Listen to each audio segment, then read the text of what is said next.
ang mga kwento ng pag-ibig, kwento ng buhay at kwento ng pag-asa dito sa Barangay Love Stories. Love Stories.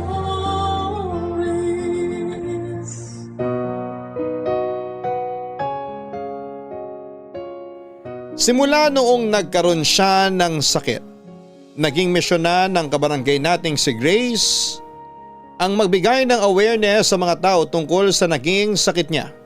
Kasama sa mga misyon na ito ay ang balikan ang 4 na lalaki sa kanyang buhay.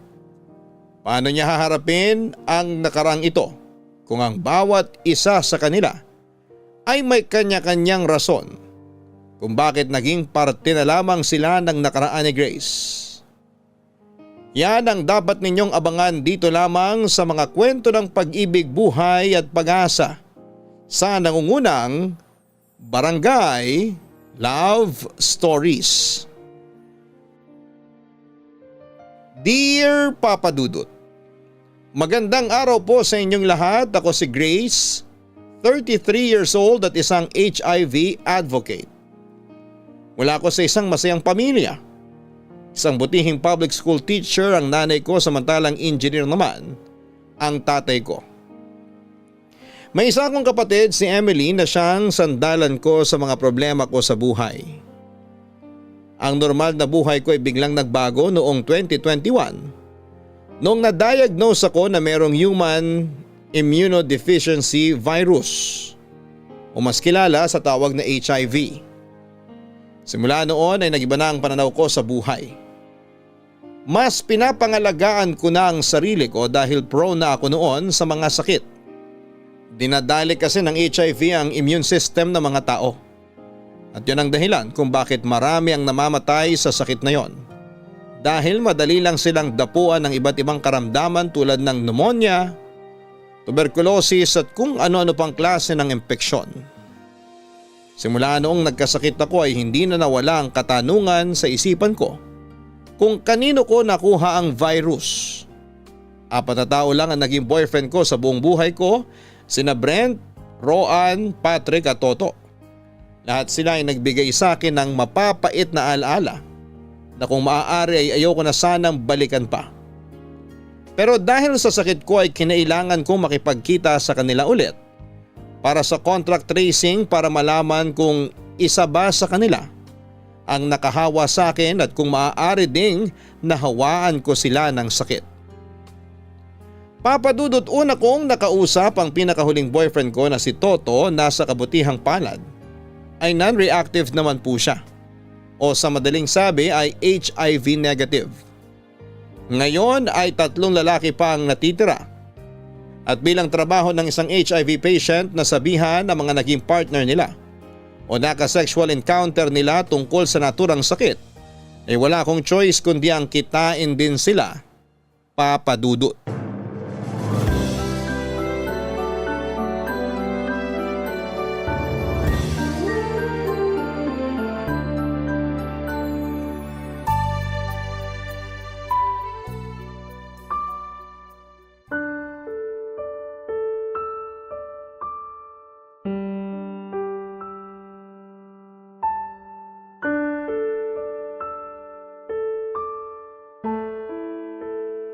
So walang HIV si Kuya Toto? Oo, wala. Ipinakita niya sa akin mismo yung resulta ng test niya. Mabuti naman kung ganun. Ibig sabihin, X na siya. Hindi siyang nakahawa sa'yo at hindi mo rin siya nahawaan? Oo, ganun na nga. Ay, mabuti naman. Good news yan. So sinong next? Nagmamadali? Relax ka lang. Katatapos ko lang kay Toto eh. Nakaka-drain kaya makipagkita ulit sa mga ex ko kung alam mo lang. Mahirap naman talaga pero mas maganda na yung malaman agad nila kung may sakit sila para maagapan, di ba? Tama ka naman. Ayoko rin namang matulad sila sa akin na late ko nang nalaman na may sakit ako. Pero syempre, kailangan ko munang huminga saglit. Hindi biro yung 3 ex kong yun ha. Sa bagay, may point ka. Pero chinecheck ko na si Rowan kung nasan siya ngayon. Rowan? Siya yung chick boy, di ba? Yung walang hiyang cheater na pinagsabay-sabay kayo? Ay nako, oo, siya nga yun. Huwag mo nang ipaalala yung ginawa niya ha. Mas lalo tuloy akong naiirita. Eh ano nang update sa kanya? Sinilip ko kanina yung FB account niya eh. Nagtatrabaho pa rin siya sa dating pinagtatrabahuhan namin. Talaga? Eh di maganda, hindi ka na mahihirapang maghanap sa kanya. Hindi nga, pero ang tanong, ready na ba akong harapin ulit siya? Ayun lang. Hanggang ngayon ba bitter ka pa rin sa nangyari sa inyong dalawa? Hindi ako bitter, galit ako.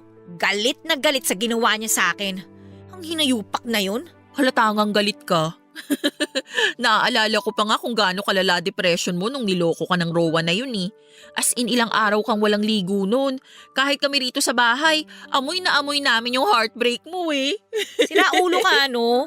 Subukan mo kayo magka-love life para maranasan mo kung gaano kasakit ang maloko. May love life na ako at di ko na mararanasan yung bagay na yan. Kasi nasa tamang tao na ako. Ayaw nga pala. Ikaw nga pala tong pinagpala sa pag-ibig. First love, true love palang peg nyo ng boyfriend mo ngayon.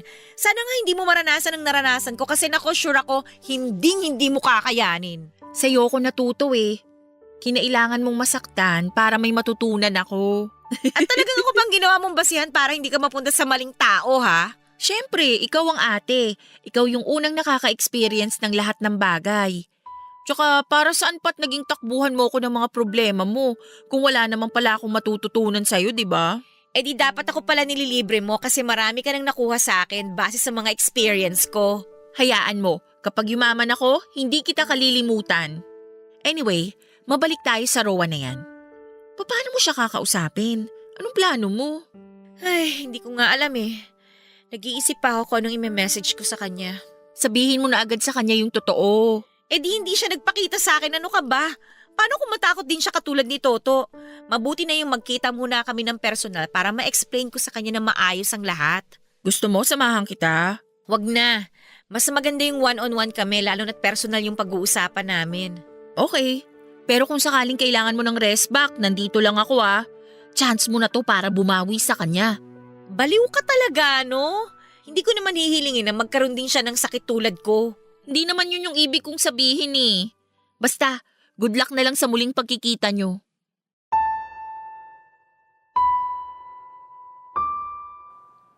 Papadudod si Roan yung tipo ng taong F-boy o in general term ay babaero. Wala yan sa itsura o estado basta pwede ka isasamahan kanya sa pagpapainit ng iyong gabi. Para sa kanya ang mga babae ay parang pagkain lang na tinitikman at kapag nagustuhan ay ikaw ang magiging flavor of the month niya. Sa kasamaang palad ay isa po ako sa mga naging biktima niya, Papadudot. Ganito nagsimula ang kwento namin ni Roan. Ayan yung ikwento ko para maintindihan ng mga kabarangay natin. Nagtatrabaho ako noon sa isang office bilang admin assistant noong dumating si Roan bilang pinakabagong hire sa kumpanya namin. Mabilis niyang nakuha ang spotlight sa office. Dahil for the first time ay simula nung nagtrabaho ako, sa company na yon ay nagkaroon kami ng gwapong office mate. Pangmati ni Idol ang datingan ni Roan. Sobrang kinis ng balat niya, pinkish ang mga labi at daig pa ang mga babae sa haba ng pilik mata. Maliban doon ay sobrang friendly niya sa mga tao. Approachable siya at lahat ng tao sa office namin ay naging close niya agad na para bang matagal na niya kaming kakilala. Aaminin ko na isa ako sa mga na-attract agad kay Roan nung unang dating niya. Siguro'y normal lang naman na magkaroon ng ganong feelings sa isang tao lalo na kung natural naman ang pagiging gwapo at matipuno nito. Ang problema nga lang ay marami kaming nagkagusto sa kanya. Para kaming langaw noon na laging umaaligid kay Roan. Para naman siyang lechon na pinag-aagawan at gustong matikman. Pero Papadudod sa lahat ng kababaihan at pati na rin sa mga sangkabaklaan sa opisina. Ako ang nag-uwi ng corona dahil sa akin nagkaroon ng interest si Roan.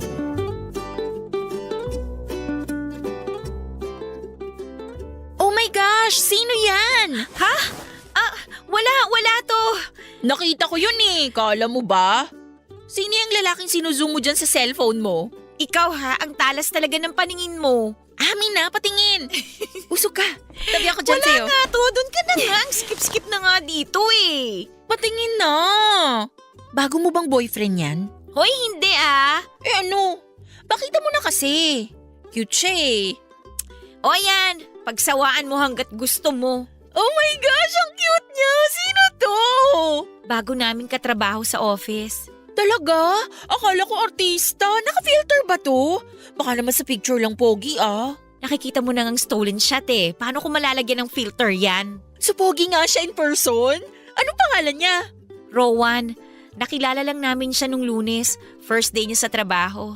At bakit naman siya may stolen shot dito sa cellphone mo, Aber? Napindot ko lang, bakit ba? Ay sus! Ate ha, kumikerengkeng ka na naman. Hoy! Pero kung sa bagay, maski ako naman, ganyan din ako kapag may nakikitang gwapo. Bet mo ba? Actually, lahat ng nasa office, bet siya. Hindi ko naman sila masisisi kasi for the first time, nagkaroon ng lalaking may itsura sa opisina. Hindi mo naman sinagot yung tanong ko eh. Ang sabi ko, bet mo ba? Syempre, bet ko rin. Kaya nga ako may picture niya eh. Pero alam mo ba, sa lahat ng tao sa office, ako yung mas pinipili niyang makasama. Bakit kaya? We, totoo? Bakit? Sino ka ba? Hindi ka naman kagandahan. Aray! Sakit nun ah! Ikaw talaga? Bakit mo naman kasi nasabi na ikaw ang pinili niya? At bakit may kailangang piliin? Ang ibig kong sabihin, syempre cute siya kaya natural lang na maraming nagpapapansin sa kanya. Pugad ng malalandi yung office namin eh, kaya hindi na nakakapagtaka kung marami nagkakandara pa kay Rowan. Pero sa dinami-dami na nagpapapansin sa kanya, sa akin siya laging dumidikit. Nagpapapansin ka rin ba sa kanya? May konting effort pero yung natural lang, hindi naman ako yung sobrang desperada na makuha yung atensyon niya, no? Eh baka bet ka rin niya. Sa tingin mo? Umaasa siya. Huwag kang masyadong mag-ilusyon. Baka naman mas komportable lang siya nakasama ka kasi ikaw yung normal dun. Baka nga. Ayaw mo nun? Hindi mo na kailangan mag-effort kasi siya na mismong lumalapit sa'yo. Actually, hinahatid na nga niya ako sa may sakayan ng jeep eh. Totoo? Ang bilis ha? Binabakuran ka na agad? Sira ulo, hindi naman. Gentleman lang talaga si Rowan. Ay, walang lalaking magpapagod maghatid sa babae na bagong kilala lang niya. Nagpapa-impresyon sa'yo kaya kanya hinahatid. Talaga? Sus! Ganyan ako sa school eh. Hinahatid din ako ng mga lalaking nanliligaw sa akin. Mas ilusyonada ka naman pala kesa sa akin eh. Hoy! Totoo kaya yun? Marami akong manliligaw no? Bala ka dyan. Akin na nga yung phone ko. O ayan, pagsawaan mong titigan yung Prince Charming mo.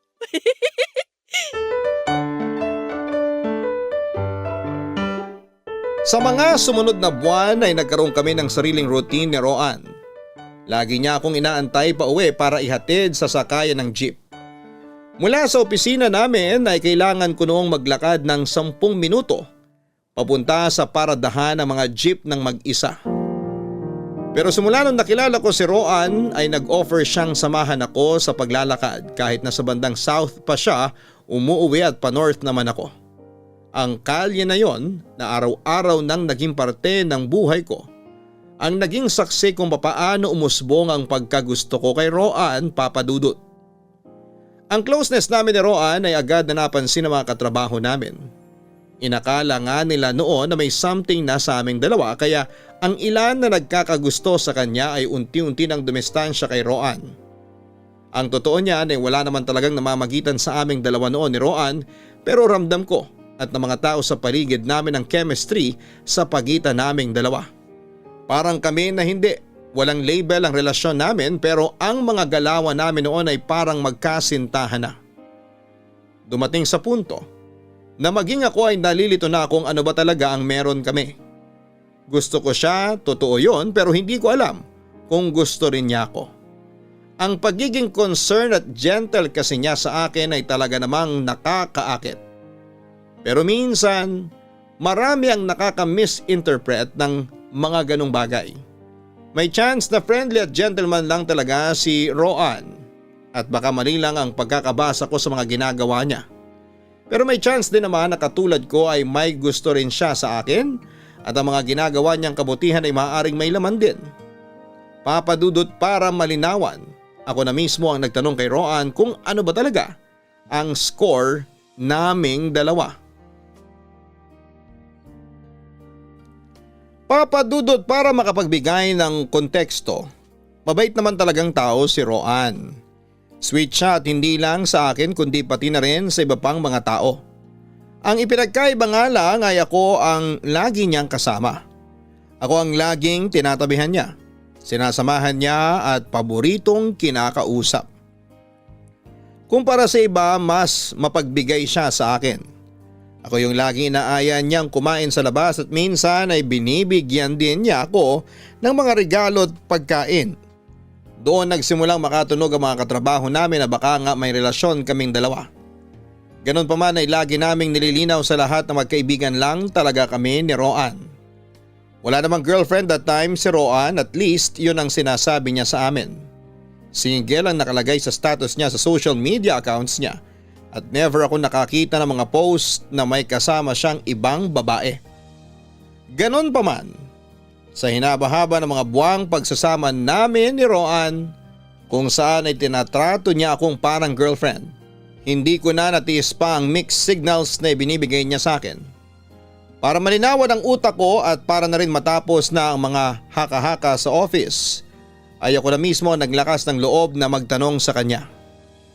Nung kinailangan ko mag-overtime sa opisina dahil natambakan ako ng trabaho ay nagulat ako nung nag-OT din si Roan kahit natapos na sa trabaho niya. Nag-volunteer siya na tulungan ako at para na rin masamahan dahil wala na noong tao sa opisina. Doon ay nagkaroon kami ng chance na pag-usapan ang tungkol sa aming dalawa.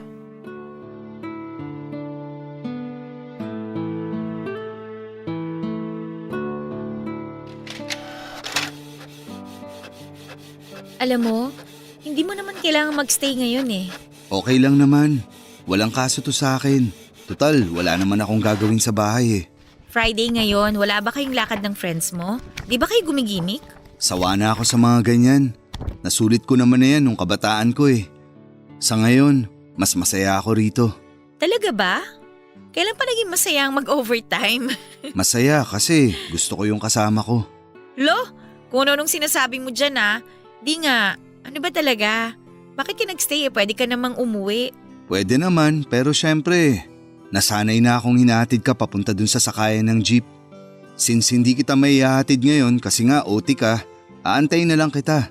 Kaya nag-OT na rin ako. At bakit naman kasi kailangan mo akong ihatid? Wala. Tuwing naglalakad kasi tayo papunta dun sa sakayan nyo ng jeep, parang nagkakaroon ako ng peace of mind eh. Nawawala yung pagod ko sa buong maghapon na trabaho tuwing naglalakad tayong dalawa. Masarap lang kasi sa pakiramdam. Kapag ginagawa ko yun, maganda yung tulog ko sa gabi.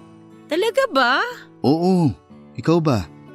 Anong nararamdaman mo tuwing magkasama tayo? Ako? Parang ganun din katulad nung sayo. Magaan kang kasama eh. Parang unti-unti nagiging comfort zone na kita, lalo na tuwing sinasamahan mo nga ako. Iba rin kasi yung nilalakaran nating kalsada eh.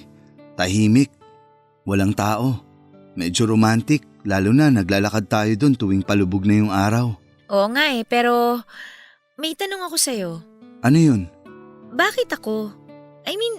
Bakit ako yung napili mong samahan? Bakit ako yung gusto mong kasabay maglakad para mapanatag yung loob mo? Bakit ako yung laging sinasabayan at inaantay mo? May ibig bang sabihin yung mga ginagawa mo? Sa tingin mo, meron ba? Hindi importante kung ano yung tingin ko eh. Ang gusto kong malaman kung ano yung sagot mo sa tanong ko. May meaning ba tong ginagawa mo sa akin?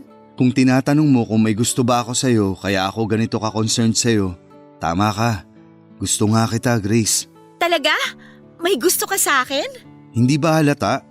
Yung ibang office mates nga natin, napapansin na nga eh. Siyempre, ayoko namang mag-assume no. So kung hindi ko pa tatanungin, hindi ka talaga aamin. Obvious naman na may gusto ako sa'yo eh. So nagtataka lang ako bakit. Bakit kailangan ko pang tanungin? Ayaw mo ba akong ligawan? Ang totoo niyan, gusto ko sana. Gusto kitang ligawan kaso mahirap pa yung sitwasyon ko ngayon eh. Hindi pa ako ready na mag-commit. At kapag niligawan kita, baka hindi kita mapanindigan. Bakit naman? Bakit hindi ka pa ba ready na mag-commit? Ibinabalik ko pa kasi yung tiwala ko sa mga tao eh. Ano bang nangyari? Paano ba nawala yung tiwala mo sa mga tao? May isang babae noon na minahal ko ng sobra-sobra. Sa puntong wala na akong itinira para sa sarili ko. Tapos, yung sobrang pagmamahal na yun, itinapon lang na parang walang halaga. Wala tuloy na tira para sa akin. I'm sorry, hindi ko alam. Pwede pang matanong kung anong nangyari? Ginamit lang ako nung ex ko para sa pansariling interes niya. Scammer siya. Pera ko lang pala ang habol niya. Nung naging kami, pinilit niya akong mag-invest ng malaking pera. Naniwala ako sa kanya kasi nga, mahal ko siya at hindi pumasok sa isip ko na lolokohin niya ako. Tapos isang araw, bigla na lang siyang nawala kasama yung perang pinag-ipunan ko. Grabe naman yun. Kaya sana, maintindihan mo ko kung natatakot pa ako mag-commit sa ngayon. Naiintindihan ko. May kanya-kanya tayong trauma. Ayoko namang ipilit ang hindi pa pwede. Pero pwede naman nating ituloy itong ginagawa natin kahit na wala pang panliligaw na nangyayari.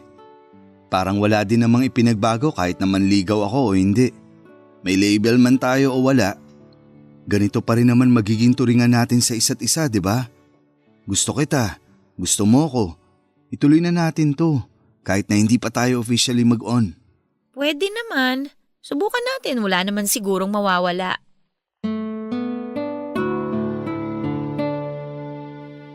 Pumayag po ako sa isang relasyong walang label, Papa Dudut. Nangako naman sa akin si Roan na kahit na hindi kami opisyal na magkasintahan, ay magiging exclusive kami sa isa't isa. Hindi kami magkarelasyon pero ang turing namin sa isa't isa ay magkarelasyon. Medyo magulo pero isipin niyo na lamang po na kami ng dalawa pero hindi nga lang ito opisyal. Ganun po ang naging setup namin sa mga sumunod na buwan, Papa Dudut. Siguro'y ganon ang napili ni Roan na maging pagsasama namin dahil para walang mangyaring sisihan kung sakali mang hindi mag-work ang relasyon naming dalawa. Noong mga panahong yon ay wala akong nakitang problema sa nais ni Roan, kaya pumayag ako. Siguro dahil sabik na rin ang puso kong umibig ulit matapos itong masawi nung nagkahiwalay kami ng first love ko. Pinasok ko ang relasyong walang kasiguraduhan sa pag-asang muli kong maramdaman ang saya na dulot ng pag-ibig na ipinaparamdam sa akin ng nauna kong boyfriend. Hindi naman po ako nagkamali sa ginawa ko dahil pinangatawanan naman ni Roan ang mga hiling ko sa kanya at binigyan niya ako ng isang masayang relasyon kahit na ito ay walang label. Siyang naging kasama ko sa mga masasaya at malulungkot na araw ko. Siya ang katuwang kong magdiwang ng mga importanteng araw ng buhay ko. Siya ang sumalo sa akin sa mga problemang pinagdadaanan ko. Papa Dudut, siyang naging mundo ko sa loob ng 5 buwan hanggang sa dumating ang araw kung saan ay isang bagay ang ibinalita sa akin ni Roan na siyang nagpabago sa takbo ng aming relasyon.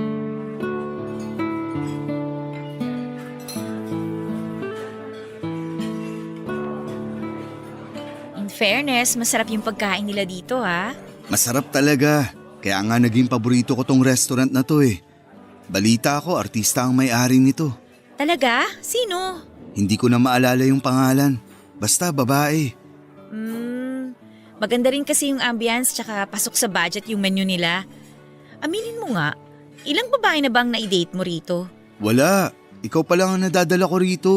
Sus, wala daw. Hindi ako naniniwala sa'yo. Totoo nga. Ikaw lang yung babaeng dinala ko rito. Hindi naman ako palalabas Tsaka hindi rin ako mahilig makipag-date sa mga ganitong restaurant. Sa'yo ko lang to ginawa. Pati yung ex mo na nang scam sa'yo, hindi mo dinala dito? Oo, promise. Ikaw lang talaga. Bakit naman? Kung hindi ka mahilig sa mga ganitong date, bakit mo ako naisipang i-date ngayon? Kasi romantic ang tao Alam kong mahilig ka sa mga ganitong bagay. Kaya nag-effort talaga ako. Actually, pareho lang tayo. Hindi rin ako masyado sa mga ganitong klaseng date Doon ako sa mas simple. Para sa akin, mas romantic yung ganon. Yung nasa bahay lang kayo, nagkakadle, nanonood, nagkukwentuhan, wala sa mata ng publiko. Yung bang nagagawa niyo yung mga bagay na gusto niyong gawin ng kayo lang. Ganun ba? Sayang. Dapat pala nagluto na lang ako sa bahay. Mas romantic pala yun Pero hindi, okay din naman to once in a while. Romantic din naman to Salamat pala dito ha. Wala yun. Deserve mo naman to. Saka sinadya ko talaga na ganito ang setup natin ngayon. Dahil mahalaga ang araw na to para sa akin. Mahalaga? Bakit? Ano bang meron ngayong araw na to? Grace, ready na ako. Pwede na nating bigyan ng label tong relasyon natin ngayon. Sure ka bang ready ka nang mag-commit sa akin? Oo, ready na ako. Pwede na nating gawing official to. Talaga? Anong nagpabago ng isip mo? Ikaw, naisip ko kung gaano ko kasayang ngayon dahil sa'yo. Kaya pumapayag na ako na ibigay ang lahat. Ibibigay ko sa'yo ang lahat ng tiwala ko ng buong buo. Kaya sana, mapangalagaan mo tong tiwalang ibibigay ko sa'yo. Minsan na kasi ako niloko. Ayoko nang maulit yun. Oo naman. Hindi ko gagawin sa'yo yung ginawa sa'yo ng ex mo. Pangako, patutunayan ko sa'yo na karapat-dapat ako sa pagmamahal mo. Maraming salamat, Rowan, ha. Nagtiwala ka sa akin at sa relasyon natin. Ngayon lang ako nakahanap ng babaeng tulad mo eh. Kaya hindi na dapat kita pakawalan. Ibig bang sabihin nito, pwede na kitang i-post sa social media? Hindi na kita kailangang itago? Ganun na nga. Pwedeng-pwede na. Bakit hindi natin simulan ngayon? Ipaalam natin sa lahat ang magandang balita. Halika dali, mag-selfie tayo. O sige, saan ba? Teka, i-ready ko lang yung phone ko. Okay, game? Dito na lang sa side na to para hindi against the light. Okay? Okay na. Okay, 1, 2, 3. Smile! Yan, okay. Nakakatuwa. Lalagay ko to sa story ko. Tag mo ako ah. Okay, sige. Ay, I love you Grace. I love you too. Dahil dyan, kailangan natin ng dessert. Sige ba? Ano bang masarap dito? May mare-recommend ka ba? Meron. Asa na ba yung menu? Heto, ikaw na mag-order. Marami silang masarap na dessert dito eh. Pero ito ang pinaka-paborito ko. Sandali, order na tayo. Waiter? Waiter! Natuwa ako nang sa wakas officially ay matawag na namin ang isa't isa bilang boyfriend at girlfriend kahit na matagal na naming napanindigan ang bagay na yon. Hindi ko alam kung bakit pa pinatagal yun ni Roan pero sa tingin ko ay kinailangan lang niyang ayusin muna ang sarili niya para tuluyan na siyang makapag-commit sa akin. Dahil kami na ay malaya na kaming ipangalandakan sa mundo ang relasyon namin. Kung dati puro soft launching lang ang mga post ko tungkol sa aming dalawa ni Roan, matapos ang 5 buwan ay pwede ko nang i-post ng buo ang mga pictures namin ng boyfriend ko sa social media.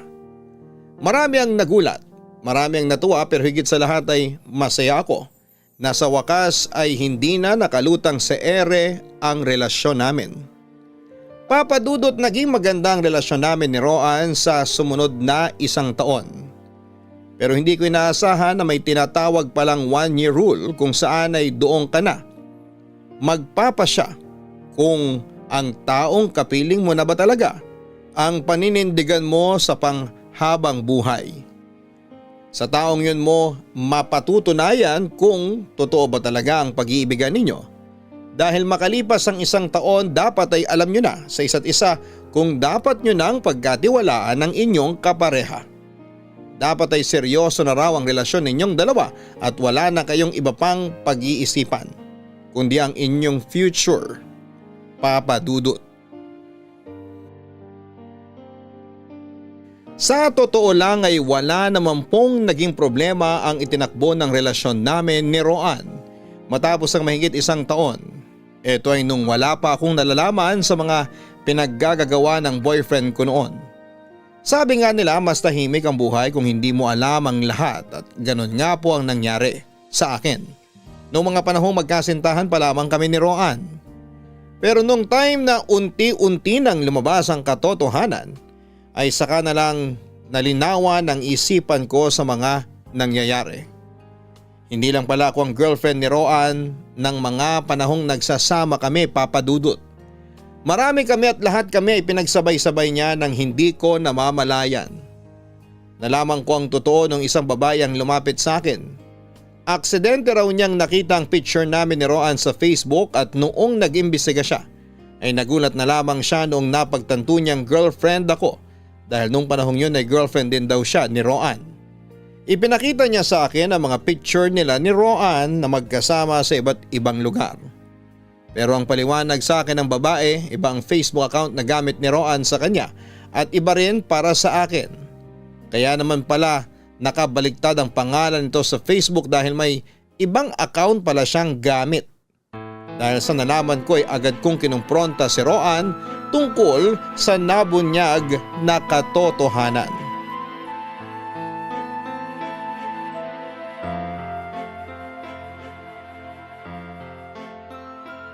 Rowan!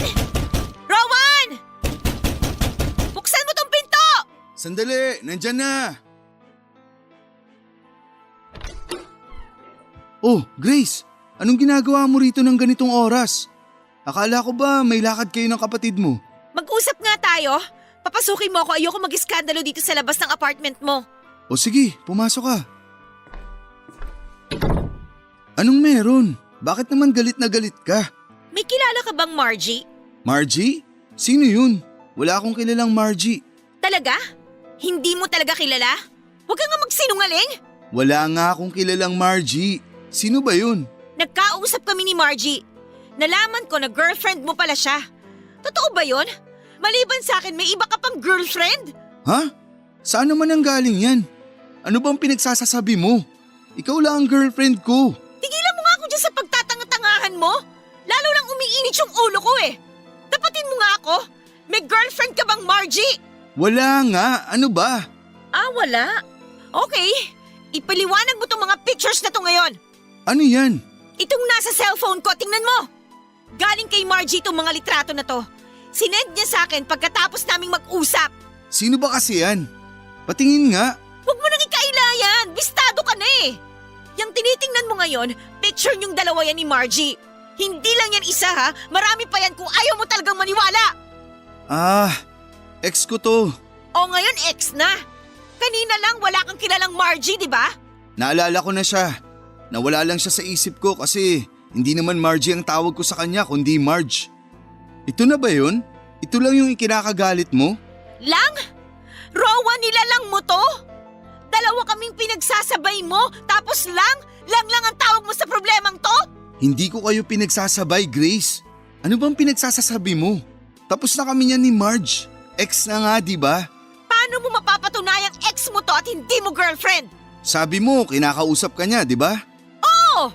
Tapos pinapalabas niya na pinagsasabay ko kayong dalawa, tama? Oo! Inulit mo lang yung sinabi ko eh! Hindi mo ba gets? Sinisira niya tong relasyon natin. Bitter siya, Grace. Nilapitan ka niya para siraan ako. Hindi mo ba nakikita yun? Bakit ka naman niya sisiraan? Kasi hindi naging maganda yung hiwalayan namin. Hindi niya matanggap na hindi ko na siya gusto. Hindi niya matanggap na may iba na akong mahal. Hindi niya matanggap na ikaw na ang girlfriend ko ngayon. Kaya sinisira niya tayo. Sinabi niya sa akin na… Naiintindihan ko ang galit mo. Kahit sino naman magagalit kapag nabalitaan nilang may ibang girlfriend ang boyfriend nila. Pero wag kang maniwala kay Marge. Kaya ako nga hiniwalayin yun kasi may sira ang tuktok nun eh. Masyado siyang obsessed sa akin. Totoo ba? Oo, sobrang toxic niyang tao sa puntong hanggang ngayon nahiwalay na kami. Hindi pa rin niya ako mabitawan. Sorry ah. Masyado ako nagpadala sa emosyon ko eh. Okay lang yun. Kalimutan na lang natin yung nangyari. Itong Margie na to, siya ba yung ex na tinutukoy mo? Yung ex na nang scam sa'yo? Hindi, iba pa yun. Mas nauna si Marge. Tingnan mo, ganun na kami katagal hiwalay pero di pa rin siya makamove on. Shucks. Sorry talaga. Sorry Rowan. Sorry. Okay lang. So, okay na ba tayo? Hindi ka nagalit sa akin? Hindi na. Sorry talaga. Kumain ka na ba? Hindi pa. Halika, sabayin mo akong kumain. Papadudod pinaniwalaan ko si Roan sa mga sinabi niya sa akin. Pictures lang ang ipinakita sa akin ng babae pero hindi ko nakita kung kailan ito kinunan. Pinaniwala ko ang sarili ko na baka nga ex lang niya yon na hindi makapag-move on mula sa kanya. Pero sa kabila ng assurance sa akin ni Roan na ako lang ang tanging girlfriend niya at wala nang iba ay hindi na nawala pa ang kutob ko at nararamdaman ko. Hindi na napanatag ang puso't isipan ko sa kakaisip kung may ibang babae pa ba ang boyfriend ko. Ang ginawa ko ay ako mismo ang nag-imbestiga sa Facebook niya. Gamit ang isa ko pang account ay hinanap ko ang mga account niya online at nagulat na lamang ako sa mga nakita ko. 5 account ni Roan ang nahanap ko sa Facebook. May isa na gamit nito ay ang palayaw niya. May isa naman na second name niya Ginawa niyang username. May isa pa na minali lang ang spelling pero picture pa rin niyang nakalagay. Nakablock ang personal account ko sa lahat ng account na yon kaya hindi ko ito makita. Pagbukas ko ng bawat isa sa mga account niya ay may sarili-sarili siyang babae na proud niyang ipinangangalandakang girlfriend niya. Lahat ng yon ay puro recent post lamang kaya ibig sabihin lang noon ay sabay-sabay kaming lahat na karelasyon niya. Sobrang nadurog ang puso ko habang pinagmamasdan ang mga picture ni Roan kasama ang iba't ibang babae. Kinuha ko ang mga pangalan nila at isa-isa ko silang chinat para kumpirmahin kung totoo bang nobya sila ni Roan at confirm nga Papa Dudut. Girlfriend nga silang lahat ng sarili kong boyfriend. 5 kaming pinagsabay-sabay niya at nagawa niya ito ng walang kahirap-hirap. Noong kausapin ko siya tungkol dito ay wala na siyang nagawa kundi ang aminin ang kasalanan niya.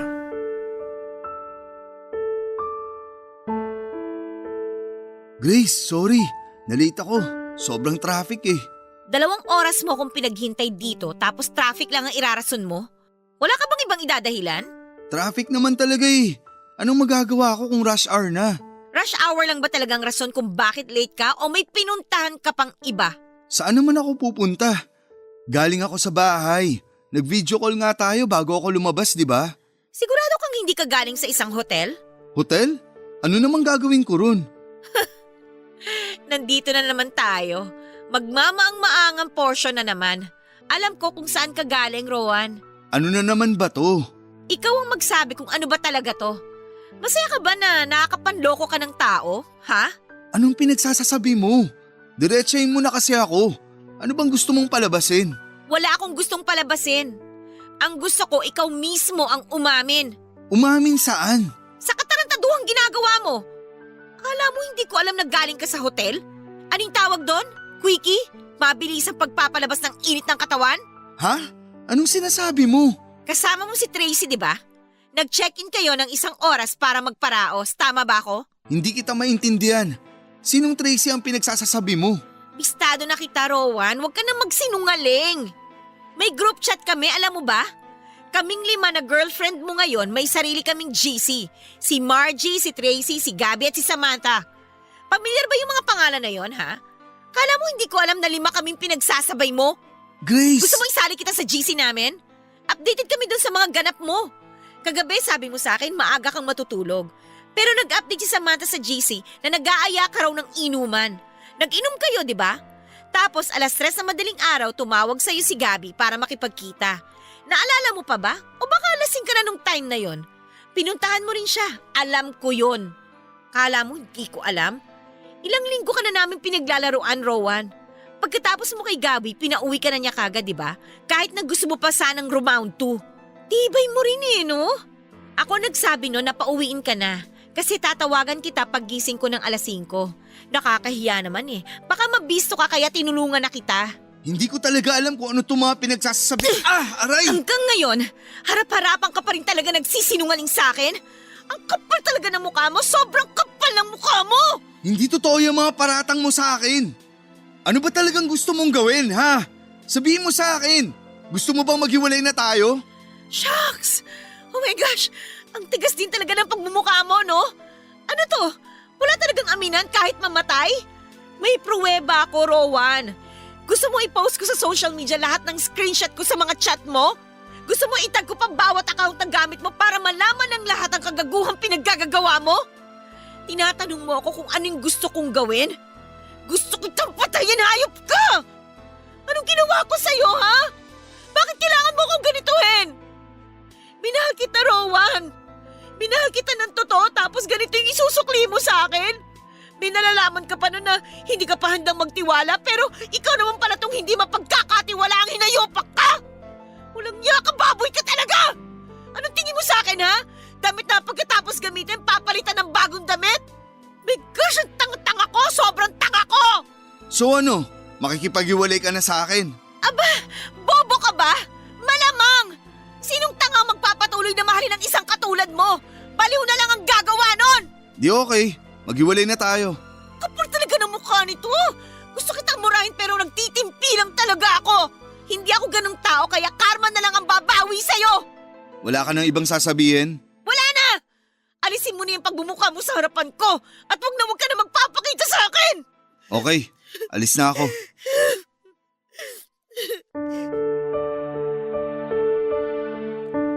Hindi ako makapaniwala na nagpauto ako sa mga kalokohan ni Roan.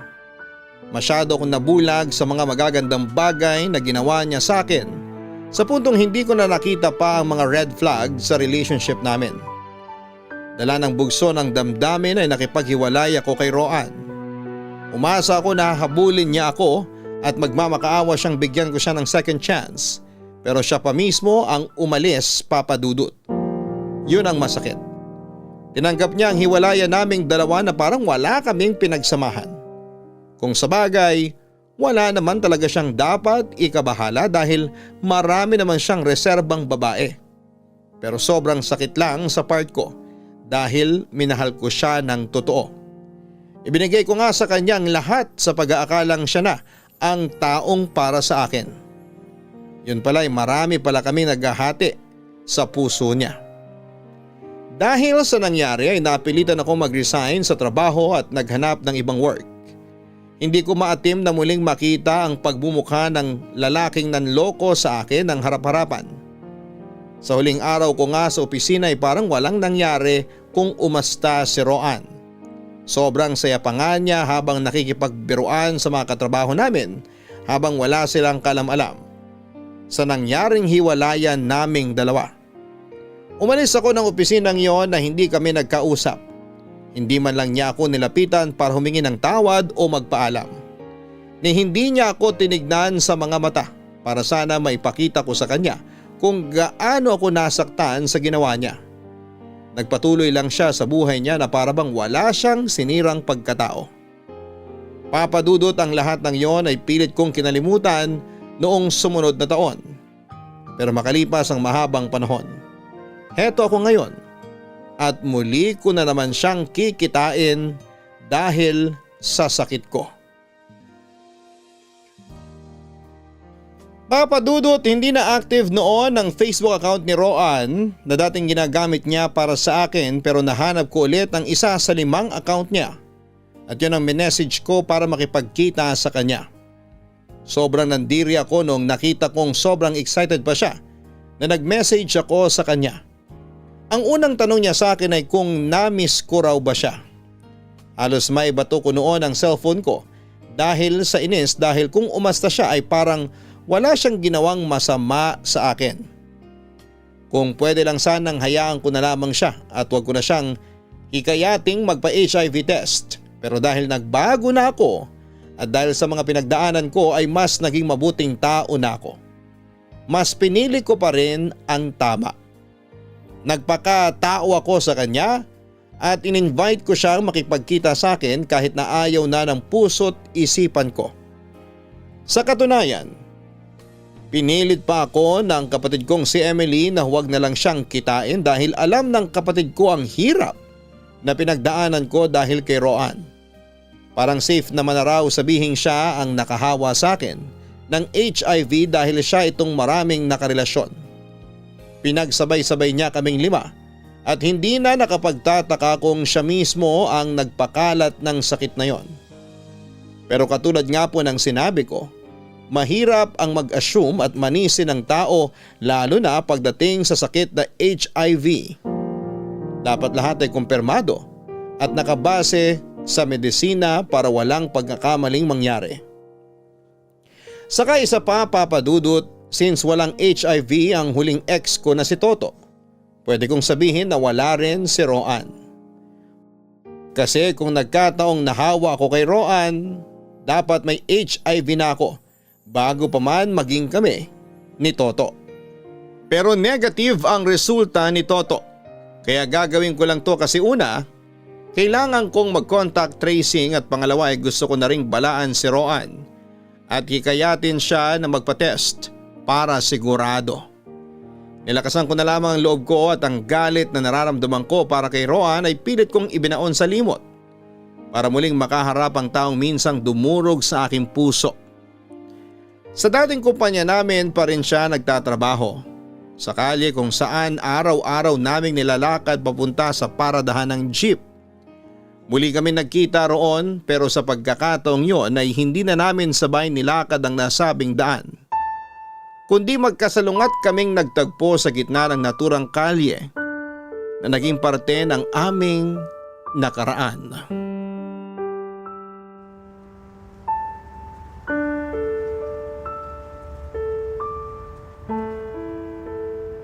Grace, ikaw nga! Hindi ako makapaniwala na magkikita ulit tayo rito. Tagal din nating hindi nagkita eh. Kumusta ka na? Mabuti naman. Dito pa rin ako nagtatrabaho. Ayaw nila akong pakawalan eh. Halika, hanap tayo ng makakainan. Kain muna tayo bago tayo mag-usap. Wag na. Sinadya talaga kita rito kasi madadaanan ko yung building mo. Alam ko naman na ganitong oras ka nag-out kaya minessage na kita na kitain ako rito mismo. Namiss mo siguro yung dating ginagawa natin, no?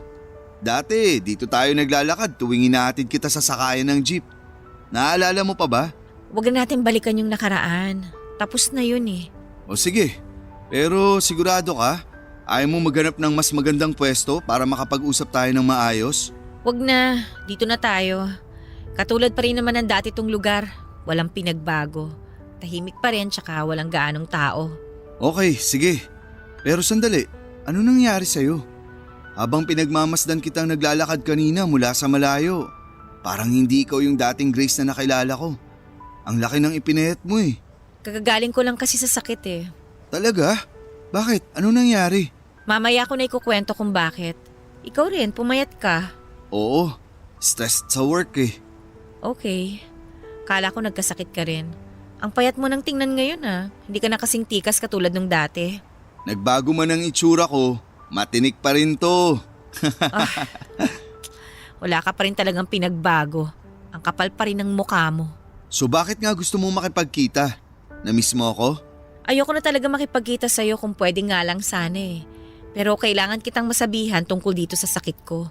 Sakit mo? Bakit? Ano bang sakit mo? Nagko-contact tracing ako ngayon para masabihan yung mga dati kong partner tungkol dito. Pwede kasing nahawa rin kayo sa sakit ko o pwede rin sa inyo ko nakuha to. May HIV ako, Rowan. HIV? Kaya ka ba nangangayayat? Oo, yun ang dahilan kung bakit ako nagkaroon ng pneumonia. Pero okay na ako ngayon. Magaling na ako at unti-unti ko nang naibabalik yung dati kong katawan. Pero ano namang kinalaman ko dyan sa sakit mo? Katulad nga ng sinabi ko, contact tracing tong ginagawa ko. Kailangan ko kayong i-inform na… Alam ko na yan. Wala akong HIV. Sigurado ka ba? Ano? Porket marami ako nakakasex na babae? May HIV na ako? Hindi naman yun ang gusto kong sabihin eh. Gusto ko lang isuggest sa'yo na since nag-positive ako, magpa-test ka para malaman natin kung may HIV ka ba o wala. Wala nga akong HIV. Kakapatest ko lang. Talaga? Oo. Twice a year ako nagpapatest para masigurong malinis ako. Alam ko ang dulot na panganib ng ginagawa ko. Kaya maingat akong tao. Hindi ko hahayaang magkaroon ako ng ganyang sakit. Kailan ka huling nagpa-test? 3 months ago. Kaya hindi mo ako nahawaan kung yun man ang pinoproblema mo. Imposible rin na sa akin mo nakuha yung sakit na yan. Okay, sige. Mabuti kung ganun. Wala na pala akong dapat problemahin sa'yo. Sige na, mauna na ako. Sige. Grace, Bakit? magpagaling ka. Deserve mong mabuhay ng matagal dahil mabait kang tao. Salamat. Yun talaga ang plano ko. Salamat sa pagbibigay ng concern sa akin. Sa kabila ng ginawa ko sa'yo. Ayoko lang may masira akong buhay dahil sa nakuha kong sakit. Sige na, maiwan na kita. Mag-ingat ka pa uwi.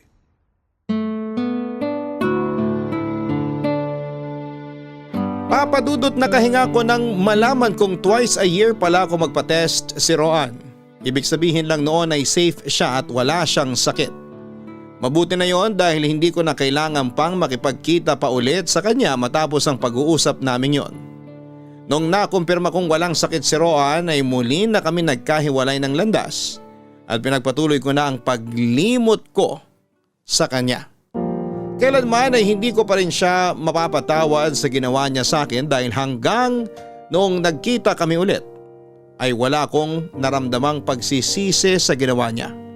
Na hindi niya sinubukang humingi ng tawad sa mga kasalanan ginawa niya sa akin. Sa halip ay sinubukan pa niya akong landin ulit. Ganun po kakapal ang mukha ng taong yon, Papa Dudut. Pagkatapos ng araw na yon ay hindi na ulit kami nagkita pa ni Roan. Wala na dapat kaming rason para magkita pa. At huli na ang pagkikita namin yon sa buhay namin. Kailanman ay hindi ko nahahayaang magkita ulit kami at magkakasabay sa daan katulad ng dati naming ginagawa. At kung magkasalubong man, ay maghahanap talaga ako ng ibang daan para lang hindi ko na masilayan pa ang pagmumukha niya. Ganon kalaki ang galit ko sa kanya noon. Pero ang galit na yon ay unti-unti ring nawala sa mga sumunod na taon, lalo na nung nabalitaan ko ang masamang nangyari kay Roan nitong taon lamang na ito.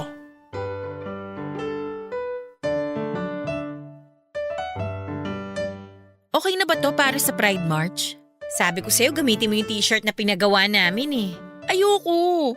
Gusto kong makiparade bilang alay ng LGBT eh. First time kong sumali sa parada this year. Kala ko ba mag-volunteer ka sa ipinatayo naming free HIV testing center sa QC Circle? Kailangan namin ng tulong dun kasi mamimigay kami ng mga kondom. Hindi na, next time na lang. Masaya yung makiparada kasi nalaman kong may concert din pala mamaya. Kaya manunood na lang ako. Ang gara ah. Nasabi ko pa naman na sa mga kasama ko na tutulong ka. Kaya nyo na yun. Marami naman kayong HIV advocates eh. At saka marami rin namang volunteers kaya hindi nyo na ako kailangan. Eh yung asawa mo sasama ba? Hindi, may sariling lakad yun. Pero susunduin ka niya mamaya, di ba? Pasabay ako pag-uwi kasi for sure pahirap ang maghanap ng sasakyan mamaya. Lalo na't maraming dadalo sa Pride March ngayon. Eh yung jowa mo, nasaan? Masundo ka sa kanya. Alis din siya eh. Ihatid lang niya ako papunta tapos diretso na siya sa Pampanga. May trabaho siya doon. Oh, okay. O sige, hanapin ka na lang namin pagkatapos ng concert. Huwag niyo ako kakalimutan ha. Patay kayo sa akin kapag iniwan niyo ako. Teka, sino tong Margie? Ano yun? Wala. May nag-notif na chat sa akin galing sa isang Margie. Sino kaya to? Ano bang sabi? Sandali, babasahin ko pa lang. Hala! Oh my gosh! O bakit? Ano nangyari? Patay na raw si Rowan! Rowan? Yung ex mo? Oo, patay na raw siya! Paano? Anong nangyari sa kanya? Hindi ko alam. Eto, nire-replyan ko na siya.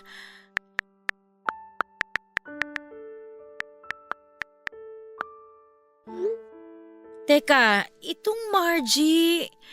Naaalala ko na siya. Isa siya sa mga girlfriend ni Rowan noon. Talaga? May contact pa rin kayong dalawa? Wala na. Simula nung naghiwalay kami ni Rowan, binlock ko na rin sila. Hindi ko alam kung paano ulit ako nahanap nitong si Margie eh. O ayan, may reply na ulit siya. Anong sabi? Ano raw kinamatay? Ang sabi ng pamilya ni Rowan, heart attack daw. Yun lang, wala nang ibang balita. Grabe ang atake ngayon ah. Ilang taon na ba siya dapat ngayon? Mas matanda siya sa akin ng 4 na taon eh. So 37 na siya dapat ngayon. Grabe, ang bata pa niya. Oo nga eh. Grabe, bigla naman ako nalungkot sa nalaman kong balita na yan. Bakit ka malulungkot? Karma na niya yun. Kahit naman ganun yung ginawa sa akin ni Rowan, never kong hiniling na mamatay siya no. Kahit papano, nakakalungkot pa rin. May pinagsamahan pa rin naman kami. Well, ganyan talaga maningil si Karma. May interes. Ang mundo na ang bumabawi para sa kasalanan ginawa niya sa'yo. Deserve niya yung nangyari at wala kang kasalanan doon. Kung oras na niya talaga. Kahit na, nakakalungkot pa rin. Ay bahala ka. O sige na, mauna na ako. May imimit pa ako mga kaibigan bago kami jumoin sa parade. Huwag masyadong mag-enjoy ha. Hindi para sa inyo yung event. Protesta yon para sa mga LGBT. Oo, alam ko. O sige, mauna na ako sa'yo. Sige, mag-iingat ka ha.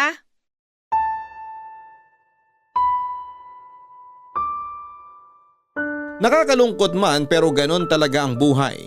Minsan may mga taong mas nauuna talaga kesa sa iba. Hindi man naging maganda ang experience ko kay Roan, kahit papaano ay meron pa rin namang kaming pinagsamahang dalawa. At ang masayang alaala na yon ang mas pinili kong maiwan sa aking isipan. Pinatawad ko na siya, Papa Dudut, dahil wala nang rason para magalit pa ako sa isang taong patay na. Mainam din na ipagpasa Diyos na lamang natin ang mga masasamang bagay na pinagdaanan natin dahil nakakatiyak ako na siya lamang ang tanging makakatulong sa atin. Ito po ang naging kwento namin ni Roan Papadudot, pero hindi pa po dito nagtatapos ang storya ko dahil may dalawa pa pong ex-boyfriend ko na kailangan kong balikan. Ang aking first love at ang lalaking nagsilbing rebound ko matapos ang heartbreak ko mula kay Roan. Kung ano ang kinahinatnan ng love story naming tatlo, yun po ang dapat ninyong abangan. Pati na rin kung sino nga ba sa kanilang dalawang nakahawa sa akin ng sakit na HIV. Marami pong salamat sa patuloy na pagsuporta ninyo sa aking kwento. Malaking bagay po ito para sa akin dahil bilang HIV advocate ay napakalaki po ng inyong platform para makapagbigay ng kamalayan sa lahat ng Pilipino at kabarangay tungkol sa sakit na ito. Hanggang dito na lamang po muna ang bahaging ito ng kwento ko. Mabuhay po ang Barangay LS 97.1. Ang inyong forever kapuso at kabarangay, Grace.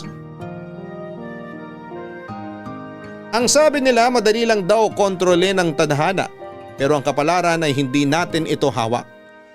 Dahil ang tadhana pwede natin itong piliin, pero ang kapalaran wala tayong ibang dapat gawin kundi tanggapin na lamang ito. Katulad ng nangyari kay Grace. Tadhana ang nagpahiwalay sa kanila ni Roan dahil ang kapalaran nila ay nasa iba. May kanya-kanya tayong trabaho sa mundong ito at ito ang dapat nating hanapin at gampanan. Para bago tayo mamaalam ay masasabi nating nagkaroon ng rason ang buhay natin.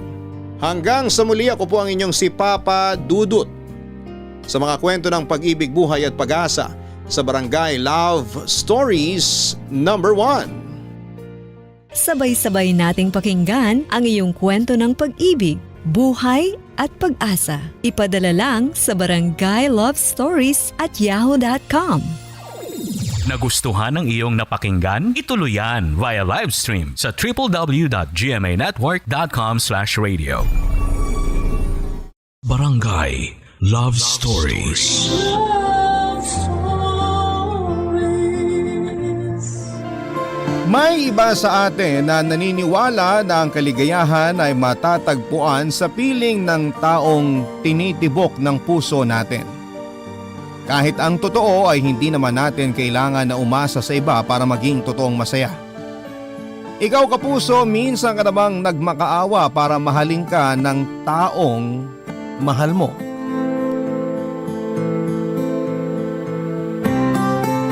Dear Papa Dudut, madalas kong naririnig na hindi ka raw makakaranas ng totoong pagmamahal hanggat hindi ka pa nasasaktan.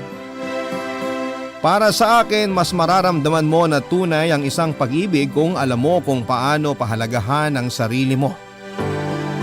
Hi Papa Dudut, just call me George, 27 years old at nagtatrabaho sa isang accounting firm dito sa Maynila. Matagal na rin po akong listener ng inyong radio program na Barangay Love Stories. Pero ngayon ko lang po naisipan na sumulat sa inyo. Hindi naman kasi kakaiba ang kwento ko, pero sigurado ko na makapag-iiwan din ako ng aral sa mga nakikinig ngayon. Nasa first year college ako nang makilala ko si Ami sa isang charity event. Nasa same university kami at naging close kaagad kasi masasabi ko na magkaparehas kami ng ugali. Nasa second year college naman ang magsimula ako manligaw sa kanya, Papa Dudut. Ramdam ko na malaki ang pag-asa ko sa kanya kasi habang tumatagal noon, mas nagiging sweet na kami sa isa't isa. Yung para bang kami ng pero hindi pa nga lang opisyal. Palagi na kasi kaming magkasama sa school kapag wala kaming klase. Magkausap sa cellphone at magka-text kapag nasa bahay kami. Umabot na nga ang panliligaw ko sa kanya hanggang sa mag third year college na kami, Papa Dudut.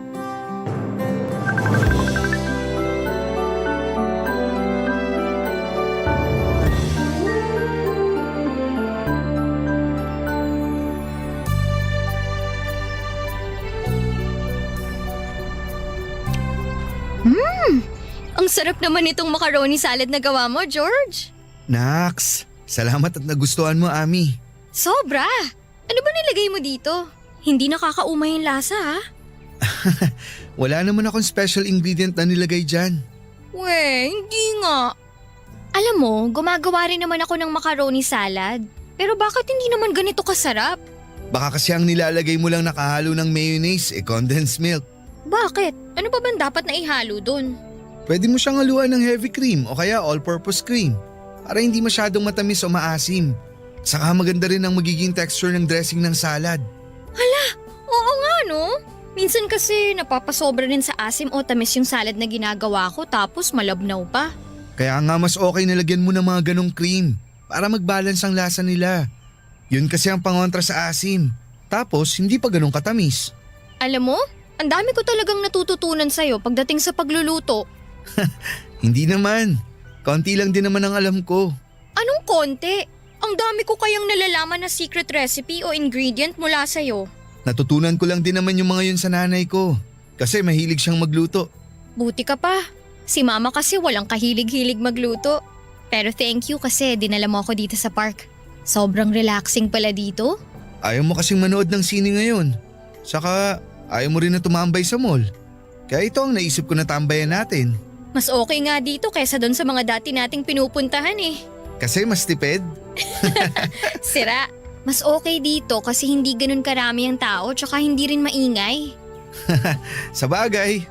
Sa totoo lang, mas gusto ko rin talaga dito kasi mas nararamdaman ko na kasama kita. Ha? Ano ibig mong sabihin? Palagi naman tayo magkasama sa school ah. Oo nga, pero iba pa rin yung mga ganitong lugar. Pakiramdam ko, parang solo natin ang mundo. Ang corny mo, alam mo yun? Pero sa bagay, tama ka naman din sa sinabi mo. Kasi tignan mo nga oh, ang konti ng tao dito sa park. Kaya parang solo na rin talaga natin tong lugar. Kaya sa susunod, ibang park naman ang puntahan natin. Yung mas maganda ang view. Para mas relaxing din ang date natin. Sige ba? Pero kahit naman saan tayo pumunta, nare-relax ako basta ikaw ang kasama ko, Ami. Ewan ko sa'yo, ang dami mong baon na banat dyan ah. Totoo naman ang sinabi ko. Makasama lang kita kahit saglit. Buo na kaagad ang araw ko. Konti na lang talaga, dudumugin na tayo ng mga langgam dito sa pwesto natin sa tamis ng mga sinasabi mo. Kumain na nga lang tayo kasi magbabike pa tayo mamaya, di ba? Oo, may nakita na ako na pwedeng rentahan na bike dito sa park. Mas masaya raw mamasyal kapag nakabike eh. Excited na ako kasi ang tagal ko na rin hindi nakakapag-bike. Ubusin na nga natin itong mga pagkain na dala mo, George. O eto, susubuan na kita nitong macaroni salad.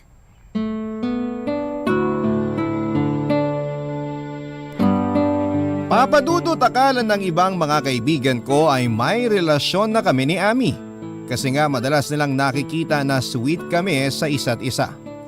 Pero sa tuwing tatanungin nila ang estado namin ng relasyon namin ni Ami ay sinasabi ko sa kanila na magkaibigan pa rin lang kami at nanliligaw pa lang din ako sa kanya noon. Nagtataka sila kung bakit hindi pa ako sinasagot ni Ami.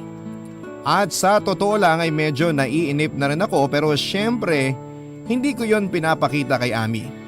Wala rin naman ako magagawa dahil sabi nga ni Ami, hindi pa siya handa na pumasok sa isang relasyon. Ang mahalaga para sa akin noon ay madalas kaming magkasama at nararamdaman ko na malaki ang pag-asa ko sa puso niya. At sabi nga niya, may hinihintay lang daw siya na sign bago niya ako sagutin. Ang dating nun sa akin, gusto niya rin ako pero mas gusto niya pang makita na seryoso ako sa kanya, Papa Dudut.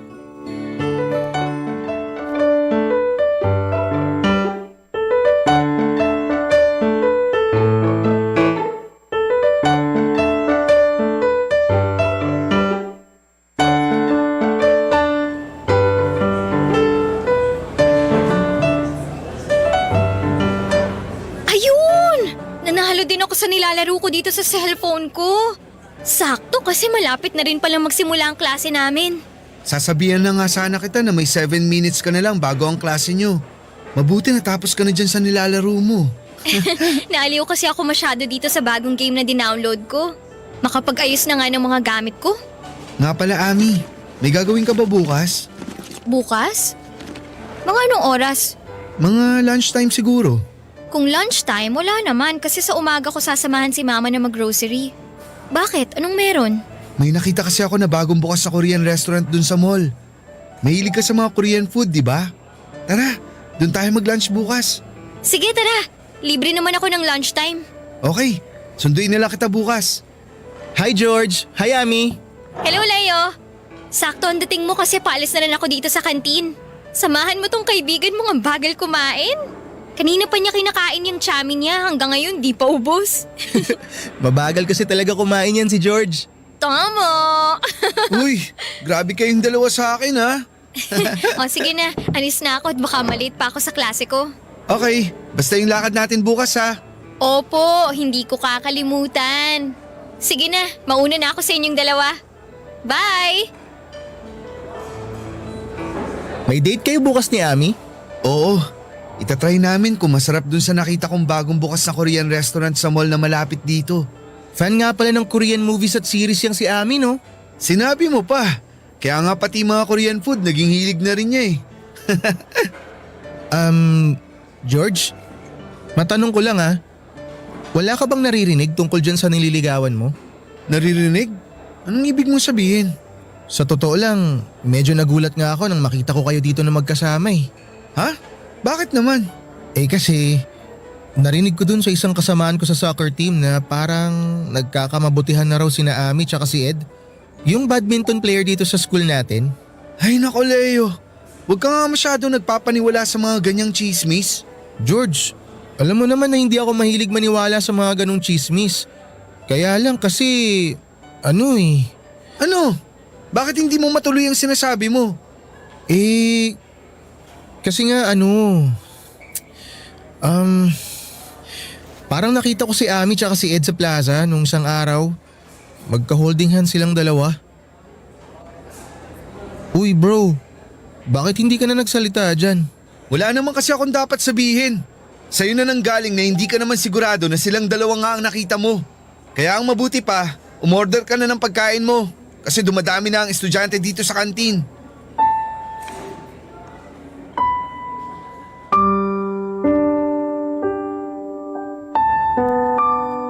Papa Dudut, hindi talaga ako naniniwala sa sinasabi ng kaibigan kong si Leo. Kahit alam ko na wala siyang dahilan para mag-imbento ng kwento, imposible rin naman na maging totoo ang sinasabi niya na may ka-holding hands na ibang lalaki, si Ami. Hindi naman kasi si Ami ang tipo ng babae na madaling makuha o mapasagot. Kaya nga, mahigit 1 taon na ako nanliligaw sa kanya noon, kaya naman kesa magtalo pa kami ni Leo, sinabi ko na lang ulit na baka nagkamali lamang siya nang nakita niya. Na hindi si Ami yung nakita niyang babae. Malakas na kasi talaga ang pakiramdam ko noon na malapit na akong sagutin ni Ami. Alam naman kasi natin kapag may pag-asa tayo sa nililigawan natin, hindi ba Papa Dudut? At palaging pinaparamdam sa akin ni Ami na hindi masasayang ang mga effort na ginagawa ko para sa kanya. Pinanghahawakan ko yung mga pasaring niya na gusto niya ako. Pero hindi pa lang siya handa na pumasok sa pakikipagrelasyon ng mga panahon na yon, Papa Dudut. Kaya naman nag-aabang na lamang ako sa magiging sagot niya. Barangay Love Stories. Barangay Love Stories. Di ko na rin nakikita kung sino ang madalas niyang nakakasabay kumain at umuwi. Hindi na rin kasi niya madalas na nasasagot ang mga tawag ko. Hindi na rin siya madalas na nagre-reply sa mga text ko sa kanya. Pero hindi pa rin ako bumitaw, Papa Dudut, at iniisip ko na nga lang na totoo ang dahilan na ibinibigay niya sa akin. Na busy lamang talaga siya sa academics niya at mga requirement para makagraduate, Papa Dudut.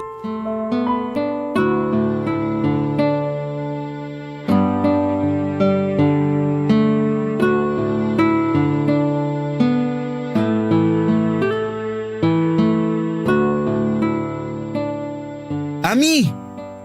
Ami, sandali! Ang bilis namang maglakad ni Ami. Kanina ko pa tinatawag pero hindi niya ako nililingon. Ay, Ami! Ami, hintayin mo ako! Ami! Oh, George! Naabutan din kita sa wakas. Kanina pa kita tinatawag pero hindi mo naman ako pinapansin. Naku, pasensya na. Naka-earphones kasi ako at nakikinig ng kanta. Ganun ba? Ay, kaya naman pala hindi mo ako naririnig. Oo, sorry talaga. Bakit mo nga pala ako hinahabol? Eh kasi 'di ba, sabay tayong magla-lunch. Hinintay kita sa kantin pero hindi ka naman dumating. Tapos nung nakita nga kitang naglalakad dito sa field, hinabol na kita. Hala, oo nga pala. Nakalimutan kitang i-text kanina na na-extend ang klase ko kaya doon na lang kami sa kabilang kantin kumain ng mga kaklase ko. George, sorry ha. Nawala talaga sa isip ko kasi na-empty bat din ang cellphone ko kanina. Wala namang kaso sa akin yun, Ami. Saan ka nga pala pupunta? Dyan lang. Saang dyan lang? Tara, sama na kita. Naku, wag na. Kaya ko naman maglakad mag-isa. Alam ko namang kaya mo, pero gusto lang sana kitang samahan. Lika na, saan ka ba pupunta? Hindi na nga, George. Ako na lang mag-isa maglalakad. Sige na, baka may klase ka pa. Wala akong klase, kaya may oras ako para sa'yo. Ikaw lang naman ang walang oras sa akin eh. Ano bang pinagsasasabi mo? Ami, alam kong alam mong ibig kong sabihin. Hindi ka na masyadong nagre-reply sa mga text ko. Hindi mo na rin sinasagot ang mga tawag ko. Ano naman ngayon? Required ba na palagi akong sumagot kapag nagtitext o tumatawag ka sa akin? Hindi naman sa ganun. Kaya lang kasi, kahit kapag nagyayaya ako na lumabas tayo, palagi ka rin namang busy. Ano magagawa ko? Sa busy nga ako sa mga ganap dito sa school at thesis ko. Alam mo, George, parang masyado ka lang nagiging demanding. Uy, hindi naman ah. Ah, talaga? Hindi? Kahit ang dami mong nirereklamo sa akin ngayon? Alam mo, mas mabuti siguro kung tumigil ka na lang sa panliligaw mo sa akin. Uy, Ami, wag naman ganun. Sorry na. Namiss lang naman kita kaya nagkakaganito ako. Ayun na nga eh. Hindi pa kita boyfriend pero nakakasakal na yung mga kinikilos mo. Makaalis na nga. Sinasayang mo lang ang oras ko. Ami, sandali lang. Mag-usap muna tayo. Ano ba? Bitawan mo nga ako. Wala na tayong dapat na pag-usapan, George. At uulitin ko ha, tumigil ka na sa panliligaw mo sa akin para manahimik na rin ang mundo ko sa'yo. Hindi mo naman kailangan gawin yun. Promise, hindi na ulit ako mangungulit. Basta hayaan mo lang ako sa ginagawa kong panliligaw. Hindi nga pwede. Bakit hindi na pwede? Kasi may boyfriend na ako. Kaya layuan mo na ako at tigilan mo na ako.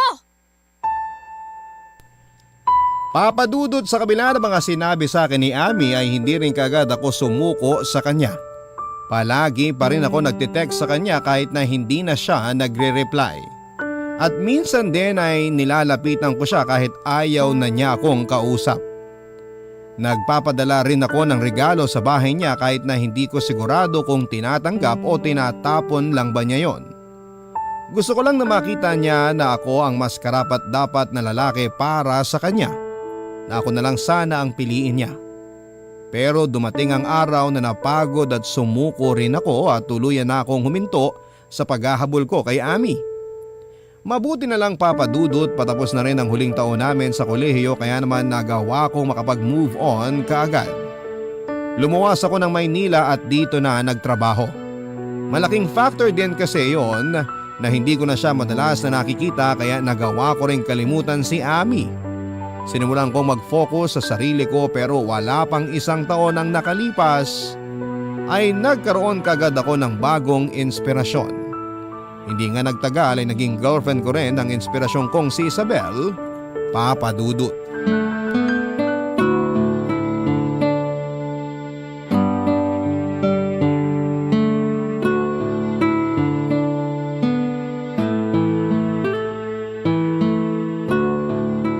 Tao po!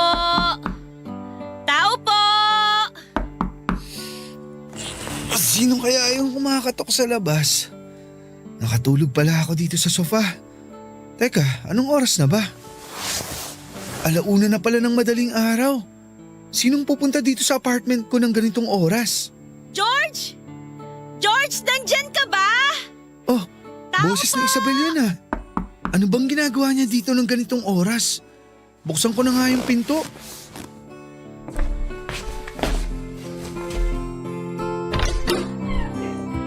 Oh, sweetie! Anong ginagawa mo dito? Ay, mabuti naman at binuksan mo na tong pinto. Kala ko umalis ka kanina kaya walang tao dito sa apartment mo eh. Alam mo naman kapag ganitong oras, nandito lang talaga ako. Lika, pasok ka. Salamat. Ano bang meron at napasugod ka dito ng ganitong oras? Saka, bakit parang ang laki naman ng bag na dala mo? Sweetie, ang totoo, lumayas na ako sa bahay namin. Ha? Bakit mo naman ginawa yun? Magkausap lang tayo kanina sa cellphone bago ako matulog. Wala ka namang kahit na anong binanggit na aalis ka ng bahay niyo at pupunta ka dito. Wala talaga akong binanggit kasi alam ko na pagod ka kanina galing sa trabaho. Pero sweetie, di ba nakwento ko na sa'yo dati na napapadalas ang pag-aaway namin ni Mama? Oo nga, pero hindi naman sapat na dahilan yun para lumayas ka sa bahay niyo. Hindi mo kasi ako naiintindihan eh. Uy, sweetie, bakit naman bigla ka na lang umiyak? Eh kasi parang ayaw mo ako dito sa apartment mo eh. Hindi naman sa ganun. Nagulat lang ako kasi nga napasugod ka ng ganitong oras. Tapos may dala ka pang mga gamit. Eh kasi nga, lumayas na ako sa bahay namin. Paulit-ulit lang, George. Ay, ano ba talagang nangyari? Anong pinagtalunan niyo ng mama mo? At bakit ka nagalit sa kanya? Hindi naman talaga ako galit kay Mama. Oo, masama yung loob ko. Pero hindi siyang dahilan kung bakit umalis ako sa bahay namin. Eh sino palang dahilan? Yung bagong kinakasama ni Mama. Oh, bakit? Anong ginawa niya sa'yo?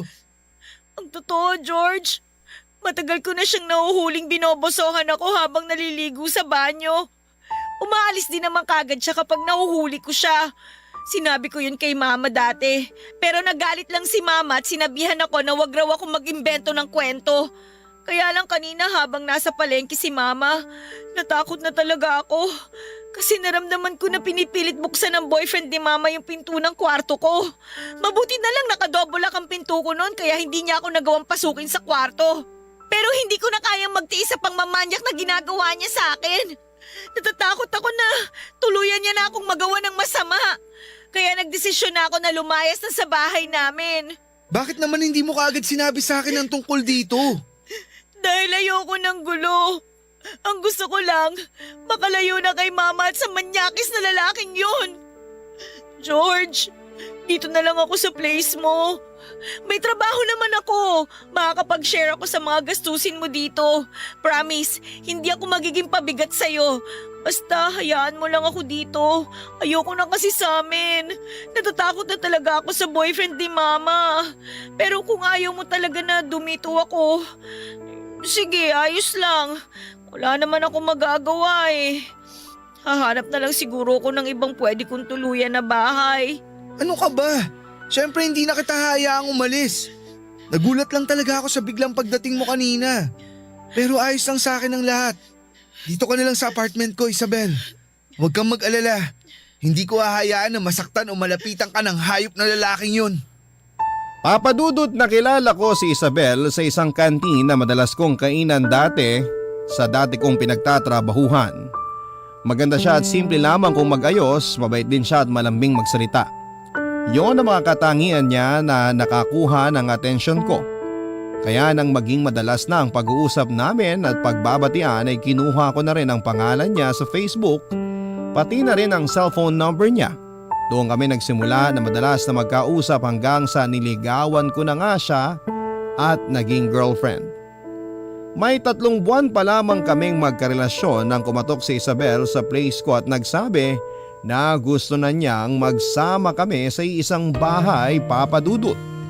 Nagdalawang isip pa talaga ako noong una kasi sa totoo lang ay hindi ko alam kung ano ang tamang gawin tungkol sa bagay na yon. Pero nang umiyak na nga si Isabel sa harap ko at sabihin niya ang tungkol sa pagtatangka sa kanya ng masama ng kinakasama ng mama niya, hindi na ako tumanggi pa sa gusto niyang mangyari na tumira siya sa apartment ko. Barangay Love Stories. Barangay Love Stories. Papadudot, nag-live-in na nga kami ni Isabel at nagtulungan sa mga gastusin sa bahay. At tama nga ang ibang tao sa sinasabi nila na mas makikilala mo ang karelasyon mo kapag nagsama na kayo sa iisang bubong. Dahil marami akong na-discover sa ugali ng partner ko na hindi ko pa alam noong umpisa. May pagkamudi pala siya lalo na kapag may menstruation siya. Mabilis ding uminit ang ulo niya kapag bagong gising siya o kaya ay inaantok. Mahilig siyang magluto pero tamad siyang magligpit ng mga ginamit niyang pagluto. Ayos lang naman sa akin yon dahil ang mahalaga ay alam kong mahal namin ang isa't isa. Papadudot 4 na buwan pa lang kaming nagsasama nang magbuntis ang partner kong si Isabel. Pareho kaming hindi handa pero pareho rin kaming nangako na magiging mabuting magulang kami sa anak namin. Kaya lang sa 2 buwan ng pagbubuntis ni Isabel ay nakunan siya dahil masyado raw mababa ang kanyang matres. At mula nang mawala ang anak namin, nagbago ang ugali ng partner ko, Papa Dudut.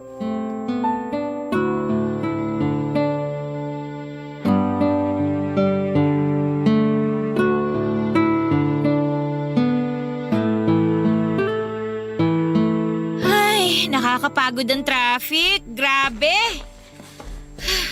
Sweetie, mabuti naman at nakauwi ka na. Ginabi ka na yata masyado. Oo, nag-general cleaning kasi kami sa kantin kanina kaya late na kami pinauwi ng supervisor namin. Kaya pala mukhang pagod na pagod ka. Kumain ka na ba? Talaga ba, George? Tinatanong mo pa talaga sa akin yan? Ha? Bakit? May mali ba sa tanong ko? Gusto ko lang naman malaman kung kumain ka na eh. Malamang, hindi pa ako kumakain. Sa tingin mo ba may madadaanan pa akong bukas na kainan ng ganitong oras? O sige, sandali lang. Magsasaing lang ako ng kanin. Ano? Hindi ka pa nakakapagsaing? Oo, hindi pa nga. Huwag mong sabihin na hindi ka pa rin nakakapagluto ng ulam. Sweetie, pasensya na. Hindi ko naman kasi alam na dito ka maghahapunan. Kumain na kasi ako bago umuwi dito. Kaya akala ko ganun din ang gagawin mo kasi nga ang sabi mo, may overtime kayo sa trabaho. Kaya di na ako nagluto. Pero hindi ko naman sinabi na sa labas na ako kakain, di ba? Oo nga, pero yung kasi ang akala ko. Ano ba kasing ginawa mo dito sa bahay? Ang aga mo nag-text sa akin kanina na nakauwi ka na dito ah. Maaga nga, pero nag-ayos kasi ako ng toilet bowl natin. Eh di ba nung isang araw lang inayos mo na rin yun? Gumagawa ka lang yata ng dahilan eh. Totoo ang sinasabi ko, Isabel. Nagkaroon na naman kasi ng bara yung toilet bowl at nahirapan akong tanggalin. Doon talaga ako nagtagal kanina. Nakakabwisit ka, George! Isabel, huwag ka nang mainis. Hindi ko naman kasi talaga alam na hindi ka pa kumakain eh. Paano ko hindi maiinis? Pagod na nga ako galing sa trabaho tapos wala pa akong dadat na pagkain dito sa bahay. Mabilis lang naman magsaing. Tapos anong ipapaulam mo sa akin? Delata na naman. Gusto mo yata talaga ako mamatay ng maaga eh. Siyempre hindi. Ano ba yung sinasabi mo? Eh halos araw-araw mo na akong pinapakain ng mga ulam na galing sa lata. Ano ba talagang gusto mo mangyari? Magkasakit ako sa bato? Ganito na lang. Maghanap lang ako ng bukas na karinderya para makabili ako ng kanin sa kalutong ulam. Hintayin mo na lang ako dito sa bahay. Wag na. Hindi na lang ako kakain. Ha? Eh di ba hindi ka pa nga naghahapunan? Saglit lang naman akong bibili ng pagkain sa labas. Hintayin mo na ako. Alam mo George, malilipasan lang din naman ako ng gutom kakahintay sa pagbalik mo, kaya mabuti pa itulog ko na lang to. Teka, Isabel, saan ka pupunta? Sa kwarto, matutulog na ako. Buwisit! Buwisit na bahay to! Buwisit na buhay to! Buwisit talaga! Papadudot ng magbago ang ugali ni Isabel at magsimula ang malamig na pakikitungo niya sa akin ay inisip ko na gawa lang yon ng pagkawala ng anak namin. Na hanggang sa mga oras na yon ay nagdadalamhati pa rin siya kaya madalas siyang galit o mainit ang ulo kahit sa mga simpleng bagay lang. Madalas ako nakakatanggap ng mga sigaw o pagmumura mula sa kanya at minsan ay naririnig ko mula sa kanya na hindi na siya masaya sa pagsasama namin. Nakala ko ay nasasabi niya lang dahil mainit ang ulo niya. Hindi niya rin ako pinagbibigyan sa kama pero wala namang naging problema sa akin tungkol sa bagay na yon. Mahal ko si Isabel at gagawin ko ang lahat para intindihin siya. Kaya lang hindi ko alam na darating kami sa point na susubukin ng ibang tao ang relasyon naming dalawa. Hindi ko napaghandaan ang bagay na nadiskubre ko tungkol sa kanya. Sobrang sakit. Kasi ng panahon na yon kay Isabel ko na pinaikot ang mundo ko Papa Dudut.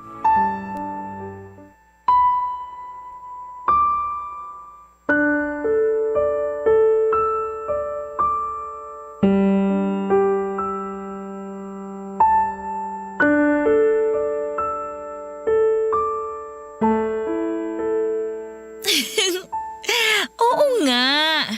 Bukas nga tayo magkikita. Promise, hindi na ako malilate. Aagahan ko para mas marami tayong oras para sa isa't isa. Miss na kasi talaga kita eh. Sino yung kausap mo? George? Bakit nandito ka na?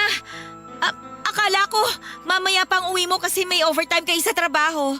Ang tanong ko ang sagutin mo. Sino yung kausap mo? Kaibigan ko lang. Kaibigan mo lang? Talaga? Oo nga, ano ba kasing problema mo? Patingin nga ako ng cellphone mo. Ayoko nga. Akin na yung cellphone mo, Isabel. Ayoko nga, ano ba? Akin Bigyan mo nga sabi. tong cellphone ko. Ano ba kasing problema mo, George? Gusto ko lang makita kung sino yung kinakausap mo. At kilig na kilig ka dyan. O yan! Ayan ang cellphone ko, isaksak mo sa baga mo. Kainis ka. Rex? Sino tong Rex na nasa last call history ng cellphone mo, ha? Kaibigan ko nga lang yan. Sinabi ko na sa'yo kanina, di ba? Kaibigan, pero kilig na kilig yung boses mo nang marinig kita kanina bago ako pumasok dito sa kwarto. Sabihin mo nga sa akin, saan mo pa naging kaibigan tong Rex na to? Alam mo, nakakairita ka na eh. Ano ba kasing pakialam mo kung saan ko nakilala mga kaibigan ko? May pakialam ako kasi boyfriend mo ako. Ganon. O sige, para tigilan mo na yung pakikialam mo sa buhay ko, maghiwalay na lang tayong dalawa. Tapos ngayon nakikipaghiwalay ka dahil lang dito sa Rex na to? Nakikipaghiwalay ako kasi nakakabwisit na yung ugali mo. Nakakasakal ka na eh. Umay na ako sa'yo at sa pagiging makitid ng pag-iisip mo. Kaya mabuti pa, tapusin na natin ang lahat sa ating dalawa. Hindi ako papayag. Bakit? Humihingi ba ako ng permiso sa'yo? Sa ayaw at sa gusto mo, tapos na tayo, George! Isabel, wag naman ganito. Pag-usapan naman natin ng maayos to. Nag-uusap naman tayo ng maayos ah. Maayos kung tinatapos ang relasyon natin ngayon. Pero hindi naman to ang solusyon sa problema natin. Sorry kung nagalit ka agad ako kanina. Hindi ko sinasadya na sigawan ka. Wala na akong pakialam kung sinasadya mo o hindi. Ang gusto ko na lang, mag-break na tayo. Isabel, mahal mo pa rin naman ako, di ba? Ayusin na lang natin to. Sorry na. Ayun na nga, George eh. Hindi na kita mahal. Kaya nga ako nakikipag-break na sa'yo. Hindi ako naniniwala. Alam ko na mahal mo pa rin ako. Okay, fine. Aaminin ko na para matauhan ka na. May iba na akong mahal. Si Rex, yung lalaking kausap ko sa cellphone kanina. Mahal ko na siya. Kaya umalis ka na dyan sa harap ko, mag-i-empake na ako ng mga gamit ko. Isabel naman, please. Huwag mong gawin sa akin to. Hindi ko kayang mawala ka sa buhay ko. Huwag mo akong iwan. Bitiwan mo nga ako, Parang George. awa mo na, Huwag Isabel. mo nga akong yakapin. Ano ba? Huwag mo Alis ka akong nga dyan, iwan. mag-i-empake na ako. Alis dyan. Huwag mo kunin mo ang gamit mo. Huwag ka umalis sa bahay na to. Isabel, kung gusto mo tatanggapin ko na break na tayo. Basta huwag ka lang umalis. Huwag mo lang ako iwan. Nagmamakaawa ako, Isabel. Ayoko umalis ka. Dito ka na lang. Huwag mo akong iwan. Siguro nga Papa Dudut ay marami na akong senyales na nakikita noon na niloloko ako ng partner kong si Isabel. Pero hindi ko lang pinansin ang mga senyales na yon sa labis na pagmamahal na nararamdaman ko para sa kanya. Hanggang sa isampal na nga sa akin ang katotohanan. Pero hindi pa rin ako sumuko at hindi ko siya binitawan, Papa Dudut. Wala mahal ko talaga siya. Kaya sa kabila ng mga sinabi niya sa akin na hindi na niya ako mahal, nakiusap pa rin ako na huwag siyang umalis sa bahay at huwag niya akong iwanan. Pinagbigyan niya naman ako at nagstay pa rin siya sa place ko. Pinagsilbihan ko siya kahit palagi niyang pinaparinig sa akin na may kausap na siyang ibang lalaki sa cellphone.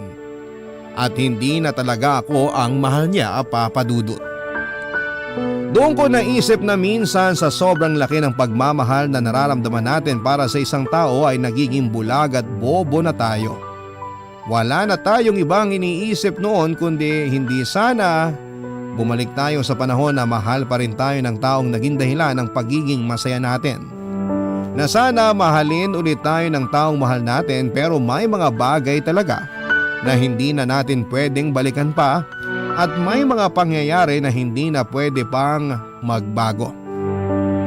Dahil nagkaroon ulit kami ng pagtatalo ni Isabel nang dalhin niya ang bago niyang boyfriend na si Rex sa mismong place ko. Hindi ko na napigilan pa ang sarili ko at nasuntok ko ng ilang beses si Rex hanggang sa umalis na ito ng bahay. Naiwan si Isabel pero nagsimula na mag-impake ng mga gamit niya na kaagad ko namang pinigilan. At sa ilang beses na pakiusap at pagmamakaawa ko sa kanya na ko ang piliin niya ay hindi yon nangyari, Papa Dudut. Kahit halos humagulhol na ako sa harapan niya at lumuhod ay wala pa rin akong nagawa para pigilan siya sa ginagawa niya. At bago pa nga siya tuluyang lumayas ng bahay ay muli ako nagmakaawa sa kanya. Muli ako nakiusap na doon na lang muna siya sa bahay. Kahit na hindi na kami mag-usap, kahit na hindi na kami magkabalikan, basta makasama ko lamang siya ay sapat na. Sobrang desperado na ako pero wala na akong pakialam pa. Siyempre hindi na niya ako pinagbigyan na tuluyan na niya akong iniwanan. Sa mga sumunod na araw ay nalaman ko kung saang bahay siya tumuloy at pinuntahan ko pa rin siya para muling pakiusapan na magkabalikan kaming dalawa. Doon ko ulit nakita si Rex pero sa pagkakataon na yon ay ako naman ang nabugbog niya. Kaya ko namang lumaban pero hindi ko ginawa lalo na nang harap-harapan itong piliin ni Isabel kesa sa akin. Pinamukha niya na kahit kailan ay hindi na niya ako magagawa pang mahalin. Na hindi na ako lalaking makapagpapaligaya sa kanya. Tinanong ko siya, Papa Dudut, kung ano nga ba ang meron ng lalaking yon na wala ako, ano ang ibinigay nito sa kanya na hindi ko ibinigay, at bakit hindi ako ang pinili niya sa kabila ng mga bagay na naisakripisyo ko para sa kanya. Isa lamang ang naging sagot niya. Mahal niya ang bagong boyfriend niya kaya ito ang pinipili niya. Papa Dudut, may mga pagkakataon talaga siguro na hindi lahat ng bagay na gusto nating makuha ay pwedeng mapunta sa atin at may mga tao na kahit gaano natin kamahal ay hindi na tayo pwedeng mahalin pa pabalik. Mabuti na lamang at sa kabila ng napakalaking pagmamahal ko para kay Isabel noon ay natutunan ko pa rin siyang bitawan at unti-unti ay nabawasan na ang sakit sa dibdib na iniwan niya sa akin hanggang sa tuluyan na rin akong nakapag-move on. Ngayon ay ilang taon na rin po akong single at masasabi ko na masaya ako kahit na wala akong karelasyon. Dahil totoong mas minahal ko ang sarili ko. Ganon pala talaga yon, Papa Dudut. Mas matututunan mong i-appreciate at mahalin ang sarili mo kapag nasaktan ka ng sobra ng dahil sa ibang tao.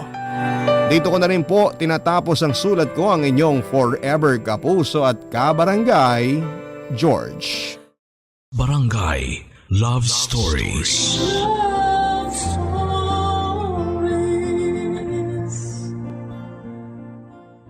Barangay LS 97.1. 97.1. Number 1. Forever.